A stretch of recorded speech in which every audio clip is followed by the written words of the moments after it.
Levítico, capítulo 9. E aconteceu ao dia oitavo, que Moisés chamou a Arão e seus filhos e os anciãos de Israel, e disse a Arão: toma um bezerro para expiação do pecado e um carneiro para holocausto, sem defeito, e traze-os perante o Senhor.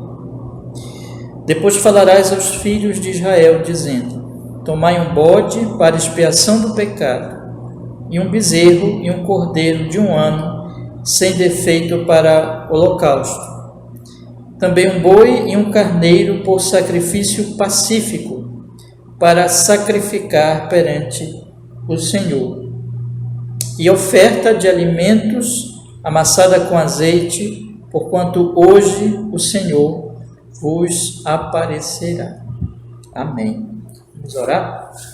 Ó Senhor, estamos aqui com o propósito de lermos, Senhor, a palavra, esses 4 capítulos maravilhosos, Senhor, seríssimos, e pedimos que o Senhor nos abençoe nesta leitura, nas nossas meditações, para entendermos, Senhor, a essência dessas palavras.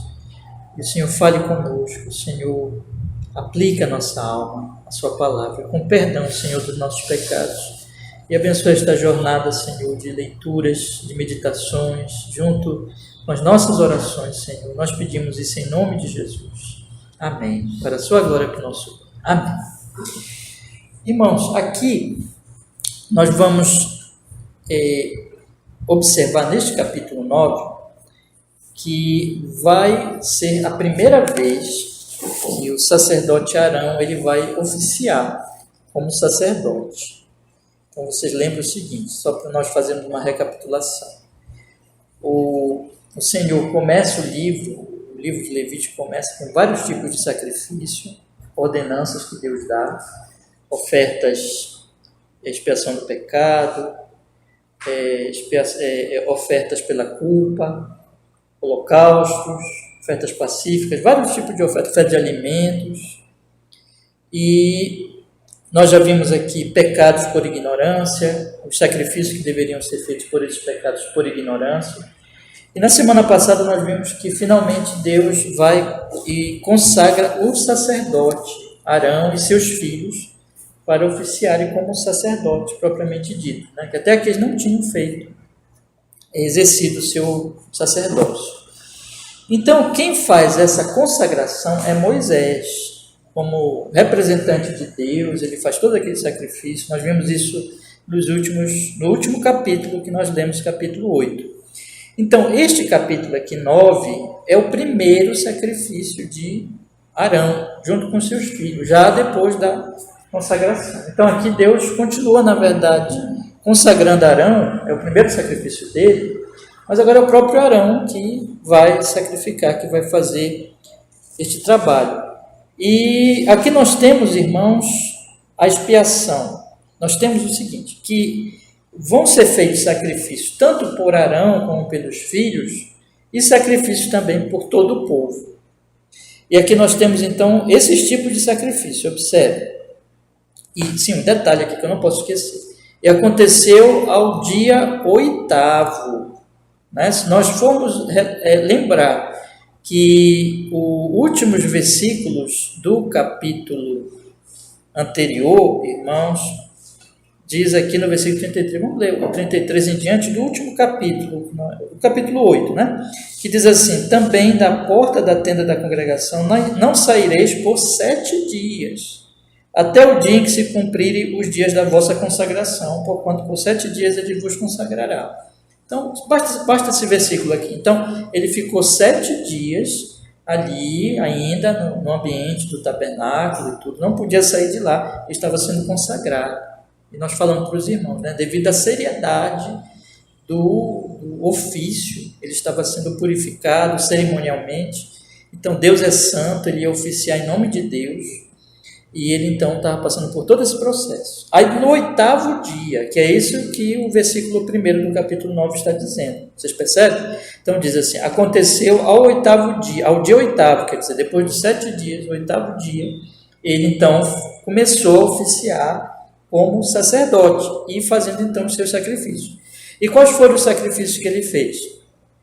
Ele fez, segundo a ordenança de Deus, ele teria que tomar um bezerro para expiação do pecado, primeira coisa, um carneiro para o holocausto, segundo, sem defeito, né? Sempre isso, né? Sem defeito, e traze-os perante o Senhor.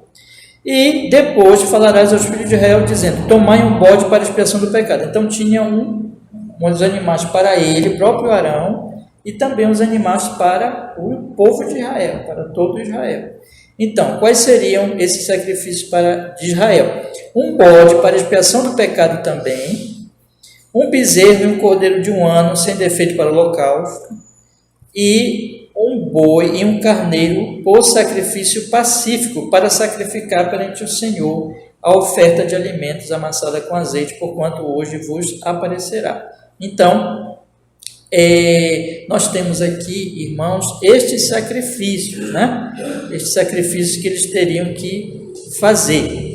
O primeiro sacrifício, que é o sacrifício da expiação do pecado, tanto para Arão como para o povo, é essencial, porque é o início de tudo. Tenho procurado enfatizar isso. Quer dizer, nós estamos diante de um Deus santíssimo, um Deus que não tem pecado.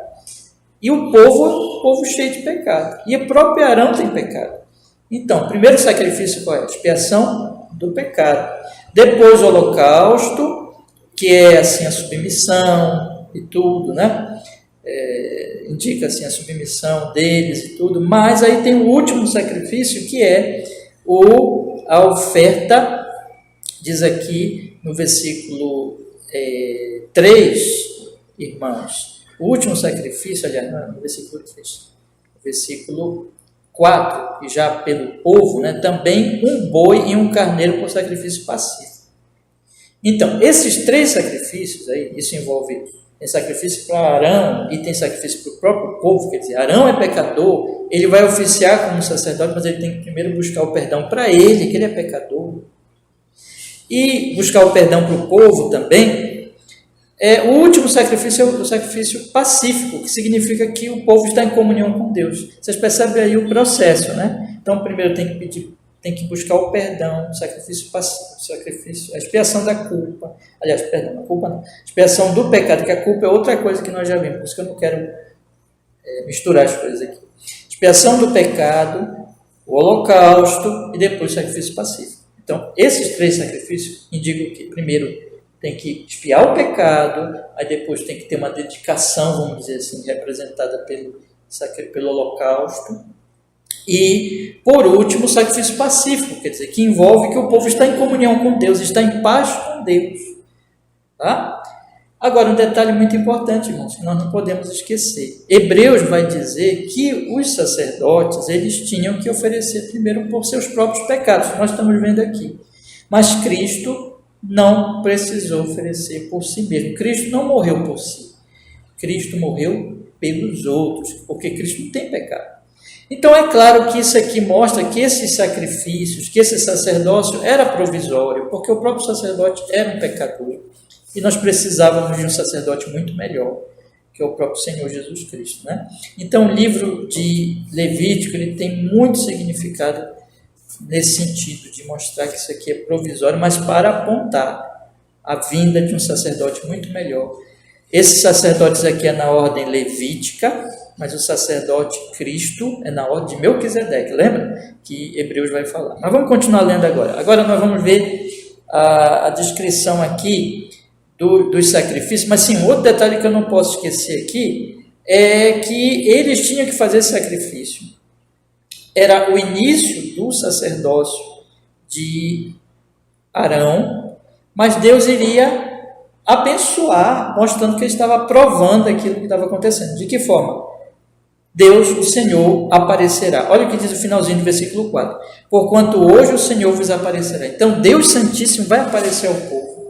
E eles tinham então que fazer aquele sacrifício. E quando Deus aparece, ele vai aparecer para provar o que está sendo feito. Tá? Vamos lá, vamos continuar lendo aí. Versículo 5. Então trouxeram o que ordenara Moisés diante da tenda da congregação, e chegou-se toda a congregação e se pôs perante o Senhor, né? Moisés chama toda a congregação. E disse Moisés: esta é a coisa que o Senhor ordenou que fizesses, e a glória do Senhor vos aparecerá. Mais uma vez. E disse Moisés a Arão: chega-te ao altar e faz a tua expiação do pecado e o teu holocausto, e faz expiação por ti e pelo povo. Observe aí, por ti e pelo povo. Depois faz a oferta do povo e faz expiação por eles, como ordenou o Senhor. Então Arão se chegou ao altar e degolou o bezerro da expiação, que era por si mesmo, né? Veja a ênfase constante, por si mesmo. E os filhos de Arão trouxeram-lhe o sangue, e molhou o seu dedo no sangue e o pôs sobre as pontas do altar, e o restante do sangue derramou à base do altar. Mas a gordura e os rins e o redenho do fígado da expiação do pecado queimou sobre o altar, como o Senhor ordenara a Moisés. Porém a carne e o couro queimou com fogo fora do arraial. Depois degolou o holocausto, e os filhos de Arão lhe entregaram o sangue e aspergiu-o sobre o altar em redor. Também lhe entregaram o holocausto nos seus pedaços com a cabeça e queimou-o sobre o altar. E lavou a frissura e as pernas e as queimou sobre o holocausto no altar. E depois fez chegar a oferta do povo e tomou o bode, agora é pelo povo, né? O bode da expiação do pecado que era pelo povo, e o degolou e o preparou por expiação do pecado como o primeiro. Então não somente Arão precisava dessa expiação, mas o povo todo. Fez também chegar o holocausto e ofereceu o segundo rito. Ofereceu o segundo rito, E fez chegar a oferta de alimentos, e a sua mão encheu dela e queimou-a sobre o altar, além do holocausto da manhã. Eu quero só reafirmar uma coisa que eu falei, eu acho que foi semana passada. Essa oferta de alimentos, ela está ligada às ofertas de sangue, percebe? Tem uma ligação. Então, mesmo as ofertas de alimento apontam para o sangue derramado, tá? Vamos lá, versículo 18. Depois degolou o boi e o carneiro em sacrifício pacífico, que era pelo povo, e os filhos de Arão entregaram-lhe o sangue, que aspergiu sobre o altar em redor, como também a gordura do boi e do carneiro, a cauda, e o que cobre a frissura, e os rins, e o redenho do fígado, e puseram a gordura sobre os peitos, e queimou a gordura sobre o altar. Mas os peitos e a espádua direita Arão ofereceu por oferta movida perante o Senhor, como Moisés tinha ordenado. Depois Arão levantou as suas mãos ao povo e o abençoou, e desceu, havendo feito a expiação do pecado e o holocausto e a oferta pacífica. Então, depois que ele fez tudo isso, ele levanta as mãos, abençoa o povo, representando Deus, né? Então, ali, ele é um sacerdote que levou o povo perante o Senhor, fez sacrifícios, expiou o pecado do povo, ofereceu os holocaustos do povo, fez a oferta pacífica, quer dizer que Deus está em paz com o povo, e agora ele abençoou o povo depois de ter feito tudo isso. Isso é muito simbólico, tá? E aí diz aqui, e abençoou e desceu, havendo feito a expiação do pecado e o holocausto e a oferta pacífica. Então, olha o que acontece agora. Entraram Moisés e Arão na tenda da congregação, depois saíram e abençoaram o povo, mais uma vez. E aqui, o que ocorre em seguida? E a glória do Senhor apareceu a todo o povo, porque o fogo saiu de diante do Senhor e consumiu o holocausto e a gordura sobre o altar, o que vendo todo o povo jubilaram e caíram sobre as suas faces. Então, aquilo que Moisés tinha dito no início do capítulo, Deus aparecerá, e agora Deus aparece mesmo. Aqui não fala da nuvem, mas nós já temos lido sobre a nuvem, né? Que Deus aparece ali naquela nuvem e tudo, e provavelmente foi o mesmo que aconteceu agora. E o fogo de Deus, aqui é fogo de Deus mesmo, cai sobre o holocausto e consome, né? O que estava ali restando do holocausto, aquela oferta já queimada, né? Mas ele consumiu o holocausto e a gordura sobre o altar.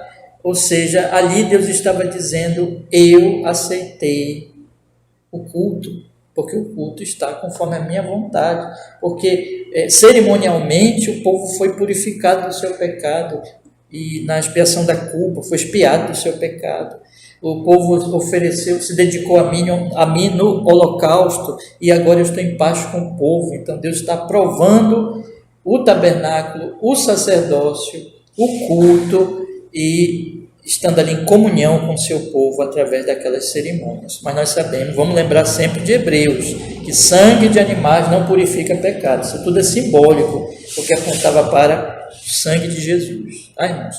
E qual é a reação do povo? Isso aqui é uma reação espontânea, uma reação que não tinha sido prescrita, mas é isso que a Bíblia ela vai falar, que quando Deus se revela, há júbilo, há temor reverente, adoração.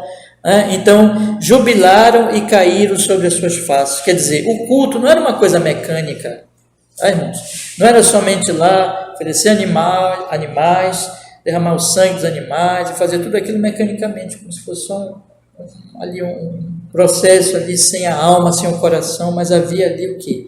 Deus estava ali presente, Deus estava se revelando, o povo estava entendendo isso e estava adorando a Deus. Tá? Capítulo 10, meus irmãos. Capítulo 10 é um capítulo agora que vai fazer assim, um contraste, né? O 9 é tão bonito, é tão maravilhoso, é tão consolador, mas o 10 é muito pesado, irmãos, muito difícil, porque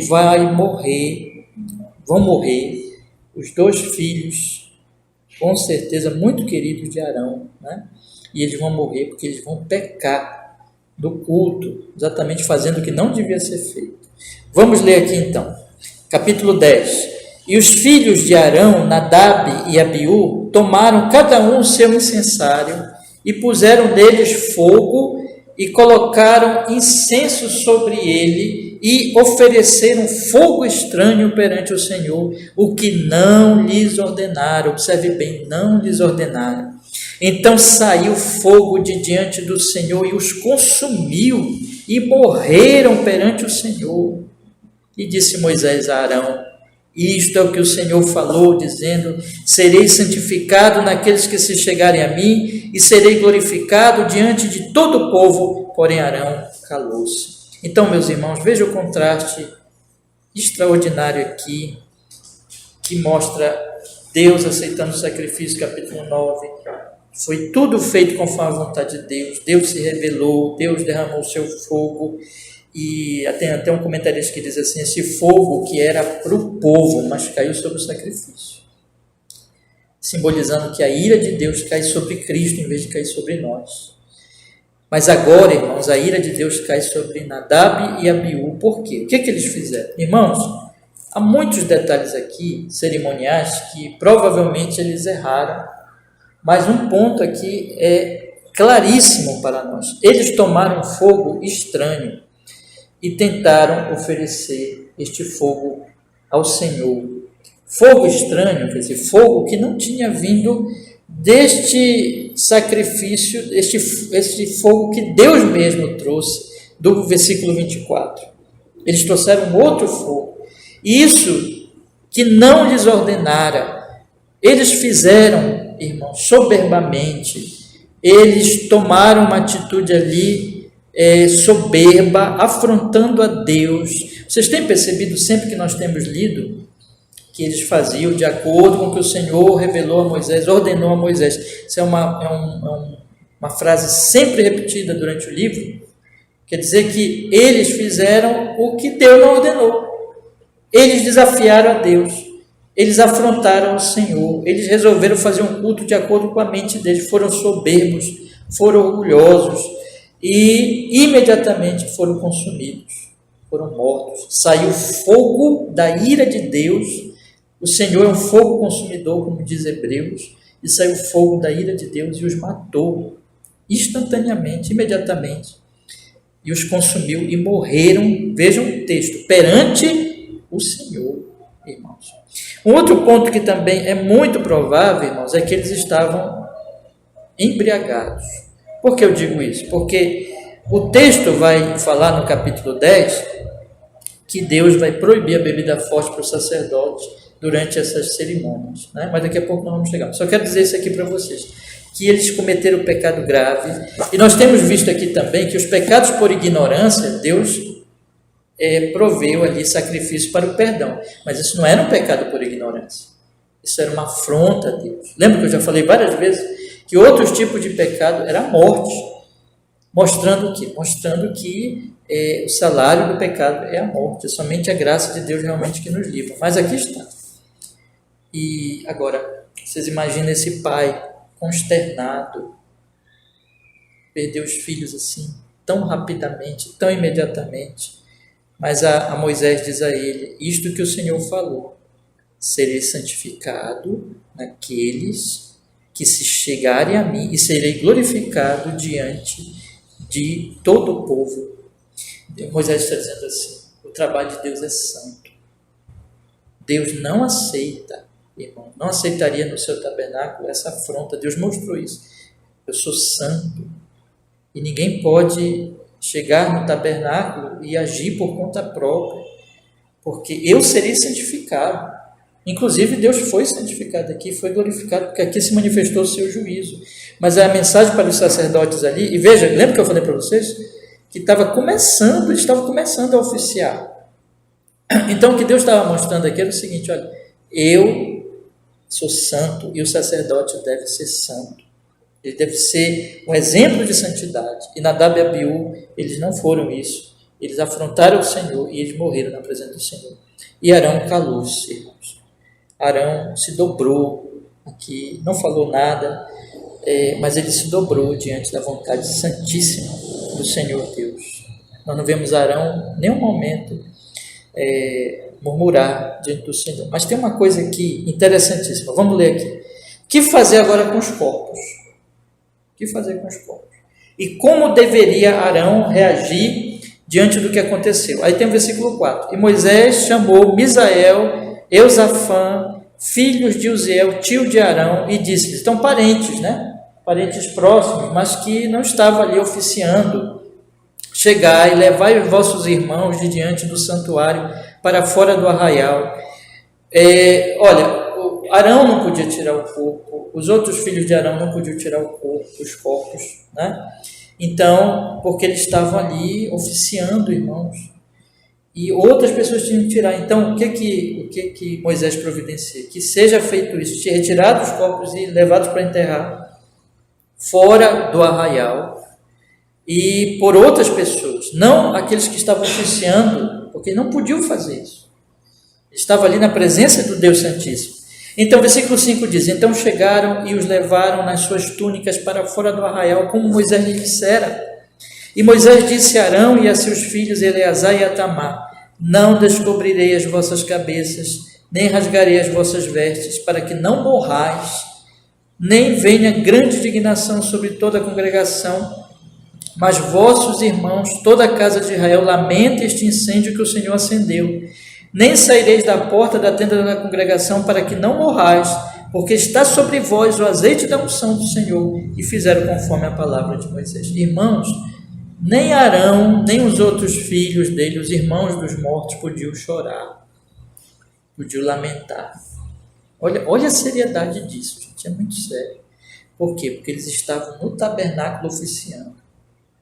Eles tinham que segurar as emoções e continuar fazendo aquilo, porque se eles chorassem, se eles lamentassem, diante daquilo que eles estavam fazendo, é como se estivessem desafiando ao Senhor, né? Isso tudo mostra, irmãos, a santidade do que estava acontecendo. Então eles tiveram que se dobrar ali, guardar as emoções e não lamentar. O povo podia lamentar, os que estavam fora, mas eles não. E eles não podiam sair do local ali, eles tinham que ficar lá.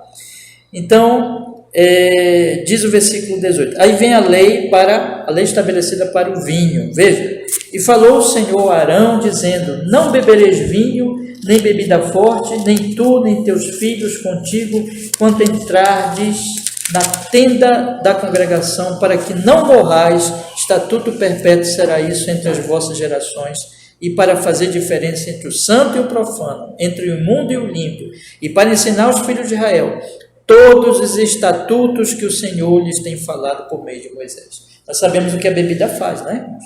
Nós sabemos que a bebida, a embriaguez, quando o homem se embriaga, ele fica sem o seu juízo normal. Então, o que o Senhor aqui, esse provavelmente, irmãos, foi um dos pecados desses jovens. Eles abusaram da bebida, eles afrontaram o Senhor, eles não estavam aptos porque eles estavam fazendo, então Deus proíbe a bebida dos sacerdotes enquanto eles estavam oficiando. Para quê? Versículo 10, para fazer diferença entre o santo e o profano, entre o imundo e o limpo. O sacerdote tem que ser exemplo, né, de pureza, e para ensinar os filhos de Israel. Às vezes nós esquecemos isso, mas o sacerdote, ele era um mestre também, ele era um ensinador, ele era um perito nas leis cerimoniais, morais, e eles ensinavam o povo. Então, como é que um bêbado vai ensinar? Como é que um bêbado, né, vai ter discernimento de ensinar a diferença entre o certo e o errado, de aplicar ao povo a lei de Deus? Então, o sacerdote não podia estar embriagado, para que ele pudesse ter discernimento, para que ele pudesse ensinar os filhos de Israel todos os estatutos que o Senhor lhes tem falado por meio de Moisés. Verso 12, irmãos. E disse Moisés a Arão e a Eleazar e a Itamar, seus filhos, que lhe ficaram: tomai oferta de alimentos restante das ofertas queimadas do Senhor, comei-a sem levedura junto ao altar, porquanto é coisa santíssima. Portanto, a comereis no lugar santo, porque isto é a tua porção e a porção dos teus filhos das ofertas queimadas do Senhor, porque assim me foi ordenado. Também o peito da oferta movida e a espádua da oferta alçada comereis em lugar limpo, tu e teus filhos e tuas filhas contigo, porque foram dados por tua porção e por porção de teus filhos dos sacrifícios pacíficos dos filhos de Israel. Então eles podiam comer, mas em lugar limpo. Essa era a parte deles. A espada da oferta alçada, do peito da oferta movida trarão com as ofertas queimadas de gordura para oferecer por oferta movida perante o Senhor, o que será por estatuto perpétuo para ti e para teus filhos contigo, como o Senhor tem ordenado. E Moisés diligentemente buscou o bode da expiação, e eis que já fora queimado. Portanto, indignou-se grandemente contra Eleazar e contra Itamar, os filhos de Arão, que ficaram dizendo: por que não comestes a expiação do pecado no lugar santo, pois é coisa santíssima, e Deus a deu a vós, para que levasses a iniquidade da congregação, para fazer expiação por eles diante do Senhor. Eis que não se trouxe o seu sangue para dentro do santuário, certamente devias ter comido no santuário, como tem ordenado. Então disse Arão a Moisés: eis que hoje ofereceram a sua expiação pelo pecado e o seu holocausto perante o Senhor, e tais coisas me sucederam. Se hoje tivesse comido da oferta da expiação pelo pecado, seria isso porventura aceito aos olhos do Senhor? E Moisés, ouvindo isto, Deus ficou satisfeito. Então, meus irmãos, Moisés deu a lei, essa lei específica aqui, que eles deveriam comer dos alimentos e não queimá-los, mas Arão responde isso para Moisés. Ele tem um temor aqui de que algo poderia acontecer, e o fato é que Moisés se desse por satisfeito com essa palavra, talvez ali, irmãos, por entender o sofrimento daquele pai, né? Capítulo 11, meus irmãos. Bom, deixa eu falar uma coisa para vocês aqui do capítulo 11.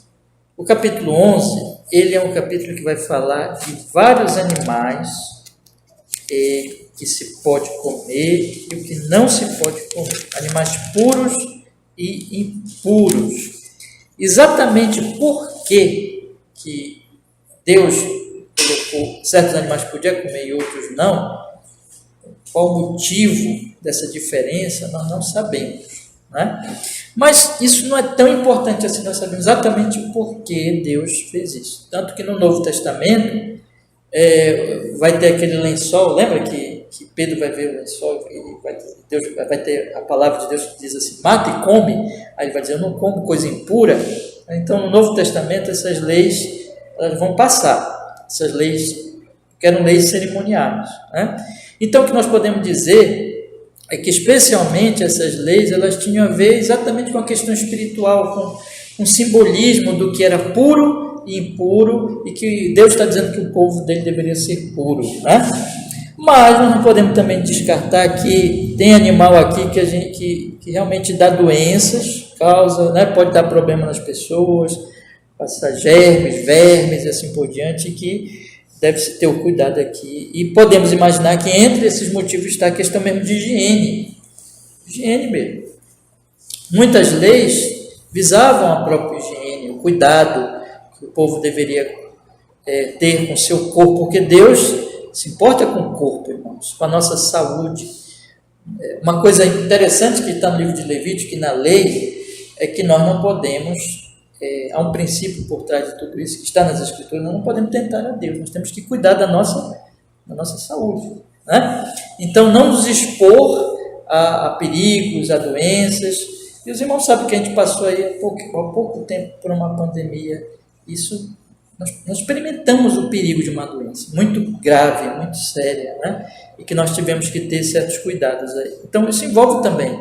Eu quero deixar todos esses pensamentos para os irmãos.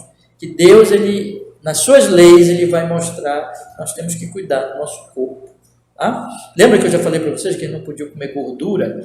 E a gente sabe que, né, que não está proibido comer gordura, mas no Novo Testamento, mas que a gordura não faz muito bem, né? Não faz bem, é perigoso, né?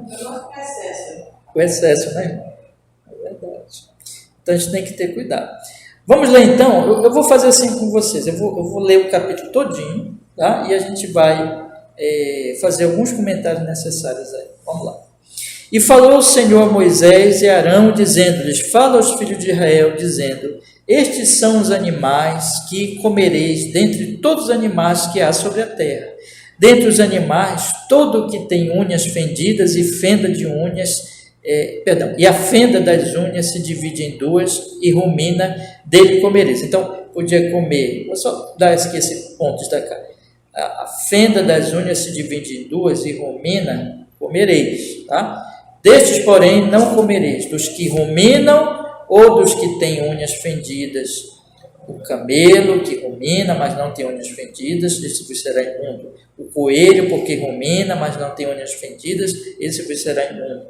E a lebre, porque rumina, mas não tem unhas fendidas, essa vos será imunda. Também o porco, porque tem unhas fendidas, e a fenda das unhas se divide em duas, mas não rumina, este vos será imundo. Entre os animais, né? Só destacar também aqui, irmãos, porco, a gente sabe o perigo, né? Do porco, né? Da carne de porco, quando as doenças que podem transmitir. Vamos lá. Das suas carnes não comereis, nem tocareis nos seus cadáveres, nem vos serão, estes vos serão imundos. De todos os animais que há nas águas comereis os seguintes: todos os que têm barbatanas e escamas nas águas, nos mares e nos rios, esses comereis. Aqui agora tem algumas classificações para os animais terrestres, para os animais, para os peixes, né? Mas todos os que não têm barbatanas nem escamas nos mares e nos rios, todo réptil das águas e todo o ser vivente que há nas águas, estes serão para vós abominação. Ser-vos-ão, pois, por abominação, da sua carne não comereis e abominareis o seu cadáver. Todos o que não têm barbatanas ou escamas nas águas será para vós abominação. Agora das aves, olha aí. Das aves estas abominareis, não se comerão, serão abominação. A águia, o quebrantoso, e o chofrango, e o milhano, e o abutre, segundo a sua espécie, todo o corvo segundo a sua espécie, e o avestruz, o mocho, e a gaivota, o gavião, segundo a sua espécie, e o bufo, e o corvo marinho, e a coruja, e a gralha, e o cisne, o pelicano, a cegônia, a garça, segundo a sua espécie, a polpa, e o morcego. Só um detalhe aqui, irmãos. Assim, exatamente o acerto assim, de qual eram esses animais, os tradutores eles têm um trabalho, sabe, para traduzir, porque assim, absoluta certeza de que aves são essas a gente não tem, tá? Então, mas vamos lá. Todo inseto que voa, que anda sobre 4 pés, será para vós uma abominação. Mas isto comereis de todo inseto que voa, que anda sobre 4 pés, o que tiver pernas sobre os seus pés, para saltar com elas sobre a terra, dele comereis estes: a locusta, segundo a sua espécie, o gafanhoto, o devorador, segundo a sua espécie, o grilo, segundo a sua espécie, e o gafanhoto, segundo a sua espécie, e todos os outros insetos que voam, que têm 4 pés, serão para vós uma abominação. E por estes sereis imundos. Qualquer que tocar os seus cadáveres, imundo será até a tarde. Qualquer que levar os seus cadáveres lavará as suas vestes e será imundo até a tarde. Todo animal que tem unha fendida, mas a fenda não se divide em duas, e todo que não rumina vos será imundo, qualquer que tocar nele será imundo. Todo animal que anda sobre as suas patas, todo animal que anda sobre os 4 pés, vos será por imundo, qualquer que tocar nos seus cadáveres será imundo até a tarde. E o que levar os seus cadáveres, lavará as suas vestes e será imundo até a tarde, eles vos serão por imundos. Estes também vos serão por imundos, entre os répteis que se arrastam sobre a terra, a doninha e o rato e a tartaruga, segundo a sua espécie. O rato nem precisa falar, né? E o ouriço, cacheiro, e o lagarto, e a lagartixa, e a lesma, e a toupeira, estes vos serão por imundos dentre todos os répteis, qualquer que os tocar, estando eles mortos, será imundo até a tarde. E tudo aquilo sobre o que cair alguma coisa deles, estando eles mortos, será imundo, seja vaso de madeira, ou veste, ou pele, ou saco, qualquer instrumento com que se faz alguma obra, será posto na água, será imundo até a tarde, depois será limpo. Todo vaso de barro em que cair alguma coisa deles, tudo que houver nele será imundo, e o vaso quebrareis, quebrar o vaso. Aqui a gente pode pensar, irmãos, que tocar no animal morto, tem tudo ali um lado da higiene também. Isso aí com certeza tem. Todo o alimento que se come, sobre o qual cair a água de tais vasos, será imunda. Toda bebida que se bebe depositada nesses vasos será imunda. E aquilo sobre o que cair alguma parte do seu corpo morto será imundo. O forno e o vaso de barro serão quebrados. Imundos são, portanto, vos serão por imundos. Porém, a fonte ou a cisterna em que se recolhe as águas será limpa, mas quem tocar no seu cadáver será imundo. E se dos seus cadáveres cair alguma coisa sobre alguma semente que se vai semear, será limpa, mas se for deitada a água sobre a semente, e se dos seus cadáveres cair alguma coisa sobre ela, vos será por imunda. E se morrer alguns dos animais que vos servem de mantimento, quem tocar no seu cadáver será imundo até a tarde, e que comer do seu cadáver lavará as suas vestes e será imundo até a tarde. E quem levar o seu corpo morto lavará as suas vestes e será imundo até a tarde. Também todo réptil que se arraste sobre a terra será abominação, não se comerá. Tudo que anda sobre o ventre, tudo que anda sobre 4 pés, ou que tem muitos pés, entre todo réptil que se arrasta sobre a terra, não comereis, porquanto são uma abominação. Não vos façais abomináveis por nenhum réptil que se arrasta, nem neles vos contaminareis, para não seres imundos por eles. Por quê, irmãos? Veja que aqui tem um lado espiritual, esse que é o mais fundamental, mais do que a própria questão física, mais do que a questão de higiene. Com certeza tem a questão de higiene, mas mais do que isso é a questão espiritual. Porque eu sou o Senhor vosso Deus, portanto vós vos santificareis e sereis santos, porque eu sou santo, e não vos contaminareis com nenhum réptil que se arrasta sobre a terra, porque eu sou o Senhor que vos fiz subir da terra do Egito, para que eu seja vosso Deus, e para que sejais santos, porque eu sou santo. Esta é a lei dos animais e das aves, e de toda criatura vivente que se move nas águas, e de toda criatura que se arrasta sobre a terra, para fazer diferença entre imundo e o limpo, entre os animais que se pode comer e os animais que não se podem comer. Então fique claro aqui que é por causa da santidade de Deus. O maior motivo é espiritual. Exatamente porque Deus escolheu aqueles animais e outros não tem muito como nós assim temos certeza. Mas o ponto aqui é que Deus quer dizer o seguinte: esses animais desonram o meu nome, os imundos. Você não deve comer, você não deve tocar neles. E o animal morto, a gente sabe, irmãos, de onde vem a morte? Do pecado. O salário do pecado é a morte. Então, a morte é o símbolo de imundice, de contaminação, e espiritual, inclusive, né? E por isso tem todo esse lado aqui que o povo não deveria se contaminar. Lembra que Daniel, nós lemos aqui, Daniel não quis se contaminar com as iguarias do rei, né? Tem esse motivo, com certeza aqui, principalmente cerimonial. O último capítulo, meus irmãos, é o capítulo 12, que continua essa questão da contaminação, só que agora vai para os homens. imundície do homem. Aqui nós vamos começar a tratar do seguinte: a imundície do homem e a imundície da mulher. Tá? Aquilo que poderia contaminar cerimonialmente vai ser tratado a partir daqui. Tá certo? Então, o que vai entrar agora é quando a mulher tem o seu bebezinho. E homem, menino ou menina, vai ter uma lei específica para cada um deles, mas ela se torna contaminada por causa das secreções. Entende? Então, tudo aquilo envolve o quê? A questão cerimonial. Então, ela se contamina cerimonialmente e ela tem que ser purificada cerimonialmente. Tá? Vamos ler então aí. É o capítulo menorzinho de hoje. Só 8, né? Só 8 versículos. Diz assim: falou mais o Senhor a Moisés, dizendo: fala aos filhos de Israel, dizendo: se uma mulher conceber e der à luz um menino, será imunda 7 dias, assim como nos dias da separação da sua enfermidade será imunda. No dia 8º se circuncidará o menino a carne do seu prepúcio. Depois ficará ela 33 dias no sangue da sua purificação, nenhuma coisa santa tocará e não entrará no santuário até que se cumpra os dias da sua purificação. Então, tem todo aquele período que envolve secreções, assim por diante. E o ponto que eu quero destacar aqui para vocês é o seguinte: a gravidez é uma bênção de Deus. Toda a Bíblia é a bênção do Senhor. Né? A Bíblia diz crescer e multiplicar.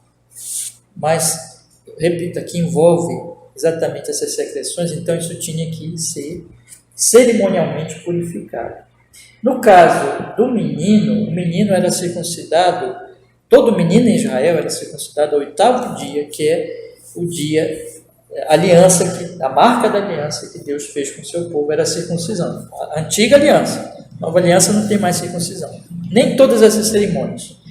Então, a mulher, ela ficava imunda 7 dias, como no dia da sua separação, da sua enfermidade. Será imunda. E ao 8º dia o menino era circuncidado. Depois ela ficava mais 33 dias no sangue da sua purificação. Nenhuma coisa santa ela podia tocar, não podia entrar no santuário até que se cumpra os dias da sua purificação. Mas se for menina, é diferente. Se for menina, dobra, né, o período. Veja que diz o versículo 5: mas se der à luz uma menina, será imunda 2 semanas. Não uma semana, 7 dias, 2 semanas, como na sua separação. Depois ficará 66 dias no sangue da sua purificação. Também dobrou, né? Porque para o menino era 33 dias. E quando? Agora, por que dobra na menina? Provavelmente porque a menina, né, ela vai ter outros filhos, então, e ela menstruará. Então, provavelmente. A gente não sabe exatamente por quê, mas isso é provável. Aqui tem toda uma questão cerimonial, tá? Por causa da purificação que era necessária em relação à menina. Mas o que acontecia então depois desse período todo? Veja o que diz o versículo 6: e quando forem cumpridos os dias da sua purificação, por filho ou por filha, trará um cordeiro de 1 ano por holocausto, e um pombinho ou uma rola para expiação do pecado diante da porta da tenda da congregação ao sacerdote, o qual o oferecerá perante o Senhor, e por ela fará propiciação, e será limpa do fluxo do seu sangue. Esta é a lei da que der à luz menino ou menina. Mas se em sua mão não houver recurso para um cordeiro, então tomará 2 rolas ou 2 pombinhos, um para o holocausto e outro para a propiciação do pecado. Assim o sacerdote por ela fará expiação e será limpa. Então, depois de todo aquele período, ela traz o animal para a propiciação e ela, então, se não puder trazer um animal de mais valor, né, ela traz, se for pobrezinha, ela traz ou 2 pombinhos, tomará 2 rolas ou 2 pombinhos para fazer holocausto, propiciação pelo pecado. E aí ela será limpa cerimonialmente. Então, tinha todo esse processo, irmãos. Tá. Eu queria, então, que nós pensássemos o seguinte: o que é que nós aprendemos aqui, irmãos, nesses 4 capítulos hoje? Primeiro capítulo: Deus instituiu o sacerdócio, mas o sacerdote ele tinha que purificar a si mesmo e purificar o povo quando ele ia oficiar, né? Quando ele ia fazer ali os seus sacrifícios, interceder pelo povo, representar o povo diante de Deus. Vimos no capítulo 10 que Nadab e Abiú cometeram grave pecado e foram fulminados, foram mortos, porque não fizeram o que Deus tinha ordenado. Mas que Deus então ali prescreve que não deveriam beber vinho, que deve ter segundo os pecados deles, mas o pecado ali destacado é que eles ofereceram fogo estranho, né? Foram soberbos. Então, e por último, os 2 últimos capítulos, irmão, nós vimos sobre os animais imundos, os limpos que podiam comer, e sobre a purificação da mulher depois de ter o seu bebezinho. Purificação cerimonial. O que tudo isso mostra?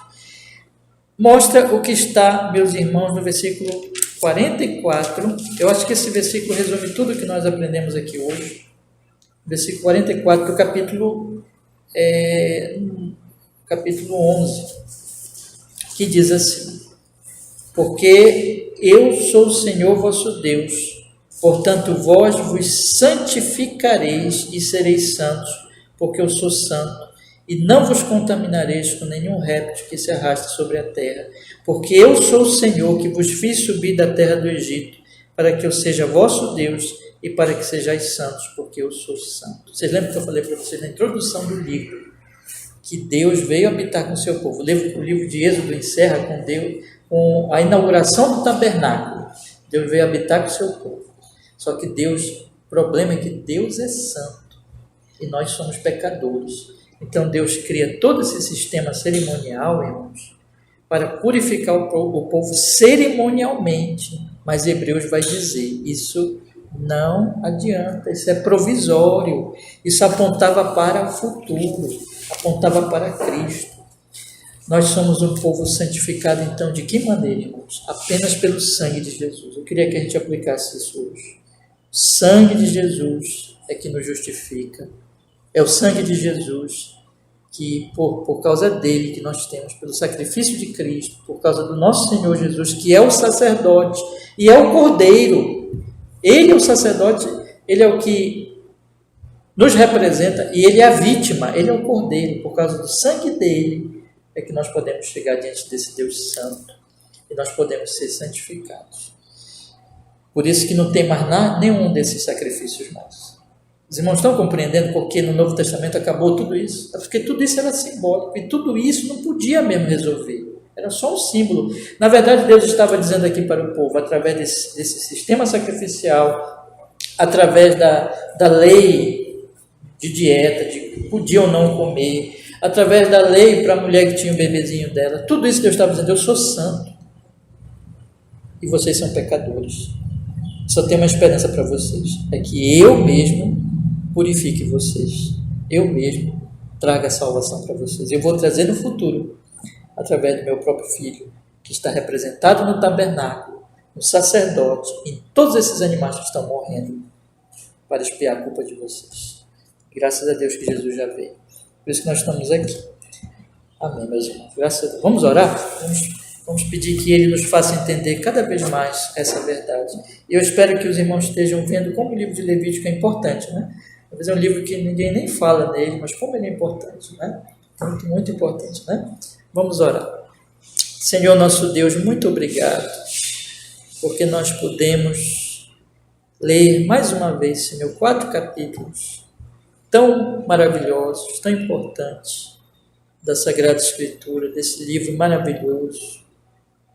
E pedimos que o Espírito Santo use essa simples leitura, essas explicações breves, Senhor, que nós estamos aqui trazendo, aquilo que é realmente a sua palavra, aplique a nossa alma e nos edifique, Senhor, na verdade, de que o Senhor Jesus é o nosso sacerdote perfeito, que não precisava buscar perdão para Ele, porque Ele é santo e perfeito. E é também o Cordeiro que tira o pecado do mundo. Muito obrigado por Jesus. Faz com que cada um de nós possamos, Senhor, amar ao Senhor, gratos porque o Senhor nos deu o seu Filho. Já fomos lavados, já fomos justificados, Precisamos ainda hoje pedir perdão porque somos pecadores e podemos ter certeza do perdão porque o sangue de Jesus nos purifica de todo pecado. E que possamos crescer em santidade, que nós, Senhor, possamos ser cada vez mais santos e agradáveis na sua presença, não por nós, mas em Cristo, pela obra e pelo poder do Espírito Santo. Em nome de Jesus, Senhor. Louvado seja o Senhor, hoje e para sempre em Cristo. Amém.